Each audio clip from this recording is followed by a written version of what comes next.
Hello everyone, welcome to स्टेस्ट academy. कैसे हैं आप सब? So let us start this video with the division of the polynomial. So first let us see the property of division. So dividend is equal to divisor into quotient plus remainder. ये तो division का rule है, right? But if we talk about polynomial, it means if px and gx are two polynomial in which degree of px is greater than or equal to gx, okay? And gx should not be 0. Then we can calculate Qx and Rx. How can we calculate? Using this rule that Px is equal to Gx into Qx plus Rx. Okay, तो यहाँ Rx क्या होना चाहिए? It should be 0 और the degree of Rx should be less than degree of Gx. Okay, तो देखिए अगर आप इसको carefully देखेंगे तो Gx क्या है? Gx is the divisor, right? Px क्या है? Px is the dividend and Qx is what? Qx is quotient and Rx is reminder. Okay, so ये एक बेसिक डिवीजन रूल है, बट अभी हम कहाँ पढ़ रहे हैं? In polynomials. Okay, so now we will see how can we divide two polynomial. Okay, तो उसके लिए क्या करेंगे? देखिए, you have to follow all these steps. Okay, for example if you want to divide this given polynomial by this x plus 1, okay, तो क्या करेंगे? देखिए, first step is to arrange both dividend and divisor, okay, in descending order. Okay, और अगर कोई term बीच में नहीं है, for example if x cube is there but x square is not there, okay, अगर हम उसको डिसेंडिंग ऑर्डर में लिख रहे हैं, it means decreasing power of x. अगर कोई टर्म नहीं है तो हम क्या लिख सकते हैं? We can add 0 if terms are missing. Okay, so first step will be what? We will write 2x cube plus x square minus 2x minus 1. ये क्या हुआ? Dividend and divisor is x plus 1. Okay, now the next step is divide the first term of the dividend by first term of divisor. It means we will just focus on the first term. Okay, so first term क्या है? 2x cube and divisor की first term क्या है? x. तो आपको क्या करना है? सिर्फ फर्स्ट टर्म सेम करना है, राइट? तो डिवाइजर में ऐसा क्या मल्टीप्लाई करें कि ये फर्स्ट टर्म आ जाए? देखिए, यहाँ x है और यहाँ क्या है? 2x cube. इसका मतलब है किससे मल्टीप्लाई कर सकते हैं? 2x स्क्वायर से, राइट? जिससे क्या हो जाएगा? ये टर्म सेम आ जाएगी, राइट? तो हम क्या लिखेंगे? 2x cube, right? Now you have to multiply the question with other term of divisor. तो ये जो क्वेश्चन लिखा है उसको आपको other term of the divisor से भी मल्टीप्लाई करना पड़ेगा, राइट? तो ये क्या आ जाएगा? Plus 2x square. नेक्स्ट क्या करेंगे? Just subtract and bring the next term down. अब क्या करेंगे? देखिए, सब्ट्रैक्ट करने के लिए क्या रूल होता है? We have to change the sign. So अगर प्लस है तो माइनस, माइनस है तो प्लस। तो ये क्या हो जाएगा? This term will be cancel और इसको सब्ट्रैक्ट करने के बाद क्या आएगा? 2 minus 1 will be what? 1 and sign will be of minus. Okay, so it will be minus x square. Next term लिखेंगे तो minus 2x. So again same step, we have to make the first term same, right? अगर इसे same करना है तो किससे multiply करना पड़ेगा? माइनस एक्स से। ओके, तो क्या आ जाएगा? Minus x square. नेक्स्ट क्या करेंगे? अगेन सेकेंड टर्म से भी मल्टीप्लाई करना पड़ेगा, तो ये क्या आएगा? Minus x. अब क्या करना है? सब्ट्रैक्ट। सब्ट्रैक्ट करने के लिए change the sign, just cancel it. अब माइनस 2 प्लस 1 कितना होगा? It will be minus x and then we will write this minus 1. अब यहाँ x है, यहाँ minus x है, तो किससे multiply करना है? It's easy, we have to multiply it by minus 1. Okay, तो क्या आएगा? minus x minus 1. Sign change. अब तो ये दोनों कैंसिल हो सकता है, तो remainder will be 0. So this will be our remainder. इसका मतलब है यहाँ पर qx will be what?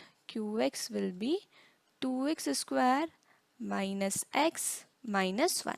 Okay, देखिए फर्स्ट टाइम जब हम ये क्वेश्चन सॉल्व करते हैं थोड़ा सा टफ लगता है, बट आपको क्या याद रखना है? We have to make the first term same. Okay, तो अगर आप फर्स्ट टर्म सेम बनाएंगे तो क्वेश्चन अपने आप सॉल्व होने लगेगा। Okay, now similarly if we try to solve one more question, तो देखिए सबसे पहले divisor is what? So divisor is x square plus 3x minus 2, right? Now what about dividend? देखिए डिविडेंड आपको डिक्रीजिंग पावर ऑफ x में नहीं लिखा हुआ है, राइट? तो सबसे पहले इसे अरेंज करना पड़ेगा। तो ये क्या होगा, 4x cube minus 13x² plus 2x minus 7, right? तो सबसे पहला step is to arrange all the terms in decreasing power of the x or the variable which you are taking. Okay, next क्या करेंगे, देखिए make the first term same, तो किससे multiply करना पड़ेगा, 4x से, तो ये क्या हो जाएगा 4x cube. Next 4 into 3 will be 12, so it will be plus 12x square, right? Next क्या होगा माइनस 8x। नेक्स्ट क्या करेंगे, जस्ट चेंज द साइन।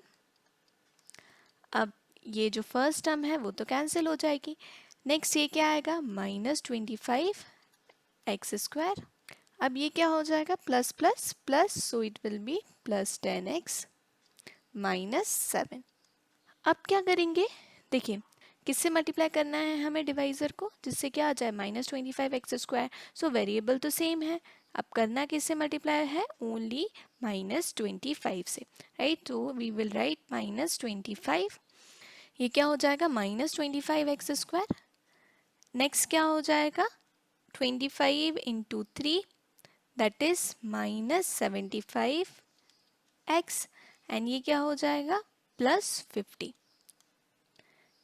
अब अगेन चेंज द साइन, तो ये फर्स्ट टर्म तो कैंसिल। नेक्स्ट ये क्या आ जाएगा 10 + 75, इट मीन्स ये होगा 85x, और ये क्या हो जाएगा minus minus plus, so it will be -57। अब चेक कीजिए degree of the remainder. So degree of remainder is lesser than degree of the divisor, right? यहाँ क्या है 2, यहाँ क्या है 1, it means this will be our remainder. Okay, हम इसे फर्दर सॉल्व नहीं करेंगे।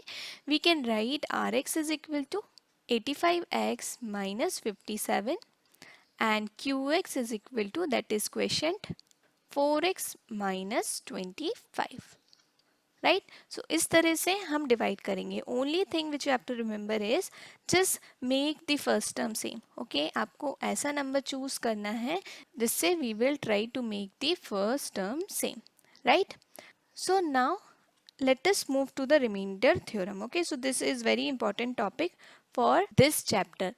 So according to remainder theorem क्या होगा, if px is a polynomial of degree greater than or equal to 1 and let a be any real number and px is divided by the linear polynomial x minus a, तो condition क्या है इसमें कि divisor क्या होना चाहिए, divisor should be linear polynomial. तो remainder क्या हो जाएगा, remainder will be p a. It means ये क्या होगा, हमें सिर्फ value of the polynomial calculate करनी है at x is equal to a. Okay, so according to the division rule we can write p x is equal to g x into q x plus are x. Okay, अब क्या है, P x is divided by x minus a, so क्या put करेंगे, x is equal to a. तो अगर हम इसमें x की वैल्यू पुट करेंगे तो क्या होगा, p a is equal to a minus a into q x. अब ये तो जीरो हो जाएगा, right? At last you will see that answer is what, p a is equal to r. So in this way directly we can calculate the remainder. Okay, करना क्या है, just calculate the zero of this. Okay, zero कैसे calculate करते हैं, मैंने आपको last video में explain किया था, just equate it to zero, right? तो ये क्या आ जाएगा, x is equal to a. Okay, बस अब क्या करेंगे, पॉलिनॉमियल में x की वैल्यू a पुट कर देंगे तो डायरेक्टली हम रिमाइंडर कैलकुलेट कर सकते हैं। अब ये रिमाइंडर थ्योरम हम यूज़ क्यों करते हैं, so it is use to find remainder and to verify the factor of the polynomial. Okay, so we can use remainder theorem to find remainder and to verify the factor of the polynomial, right? But remember one thing, this is for linear polynomial. Okay, so हमने जो पहले question solve किया था, right, ये हम directly solve कर सकते हैं using the remainder theorem. Okay, क्योंकि यहाँ डिवाइजर क्या था, linear polynomial, right? So next let us try to solve one question.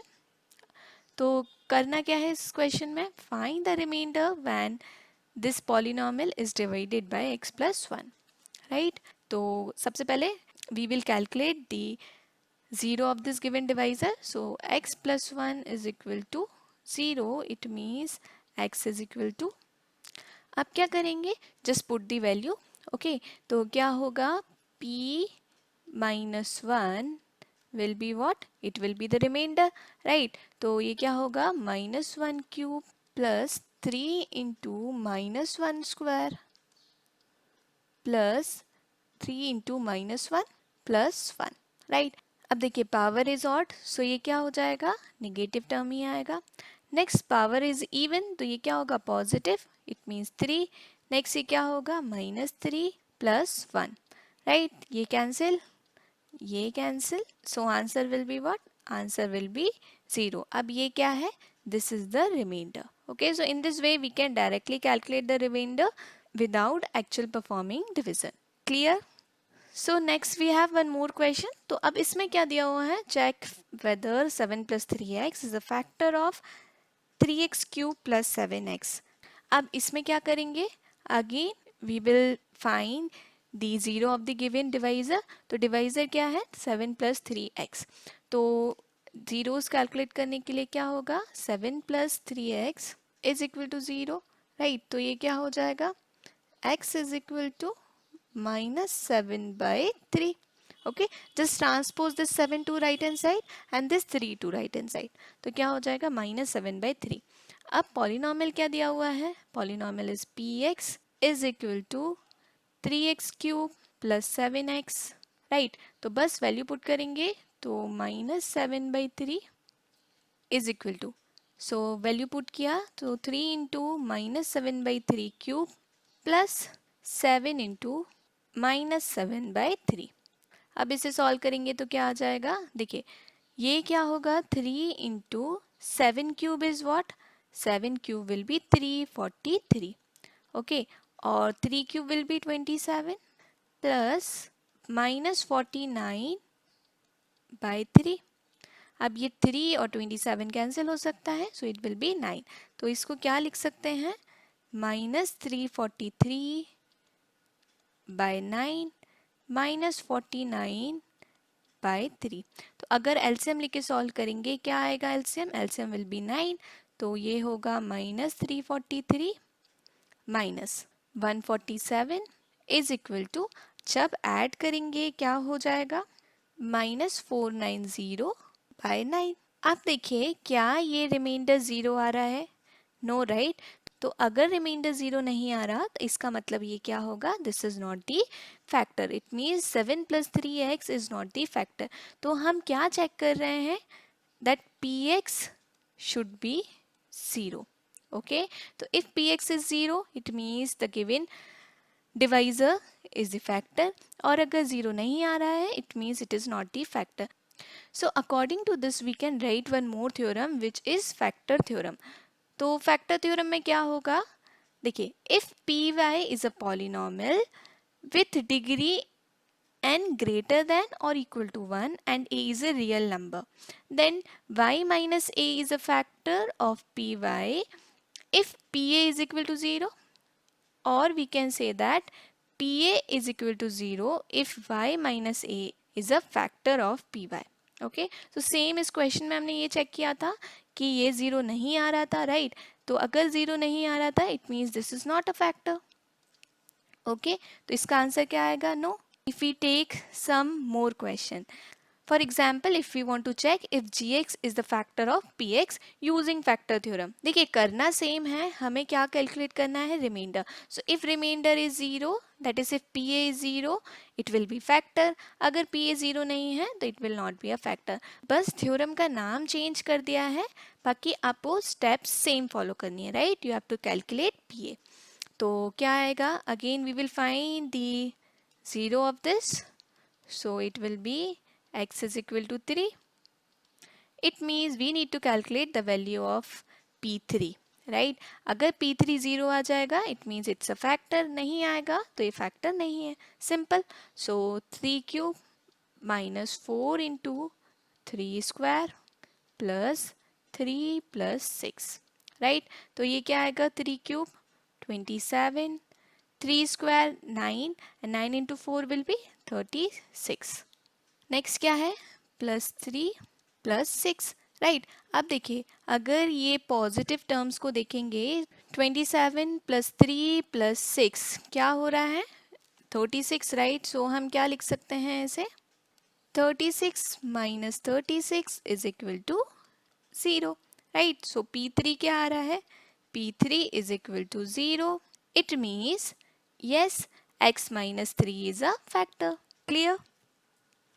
सो दोनों ही थ्योरम सेम है, ऑलमोस्ट सेम है. कंफ्यूजन इसीलिए होता है, फर्स्ट थ्योरम में हम रिमाइंडर कैलकुलेट करते हैं और सेकेंड थ्योरम में हम प्रूव करते हैं कि अगर रिमाइंडर 0 है, that is if pa is equal to 0, then the divisor will be the factor, or y minus a will be the factor of py if pa is equal to 0. And in other way we can say that pa is equal to 0 if y minus a is the factor of py.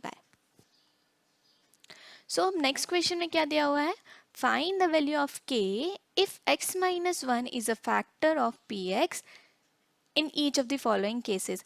It means उन्होंने already दिया हुआ है कि x minus 1 is a factor. It means pa is equal to 0. It is already given, right. तो क्या करेंगे, देखिए सबसे पहले calculate the zero of the divisor. x minus 1 is equal to 0, so x will be what, it will be 1. तो a का value क्या आ गया, 1. तो p1 is equal to 1 square plus 1 plus k is equal to 0. Okay, क्योंकि ये relation हमें पहले से ही दिया हुआ है because x minus 1 is the factor of px, right. तो क्या करेंगे, 1 square is 1, then 1 plus k is equal to 0. It means k will be what? K will be minus 2. Just transpose this 2 to the right hand side, so it will turn negative. So answer क्या आ जाएगा, k is equal to minus 2. Now if I talk about next question, तो again same use करेंगे. p1 is equal to 0. So we can say k 1 square minus 3 into 1 plus k is equal to 0. Right, तो ये क्या हो जाएगा, k minus 3 plus k is equal to 0, that is 2k minus 3 is equal to 0. So k will be what, k will be 3/2. सो इस तरह से we can calculate the value of k जब क्या दिया हो, x माइनस 1 और कोई भी अदर फैक्टर दिया हो, राइट. तो आप क्या यूज करेंगे, use pa is equal to 0. So इस तरह से we can use remainder theorem and factor theorem to calculate our answer. So thank you for watching this video. Please like, share and subscribe.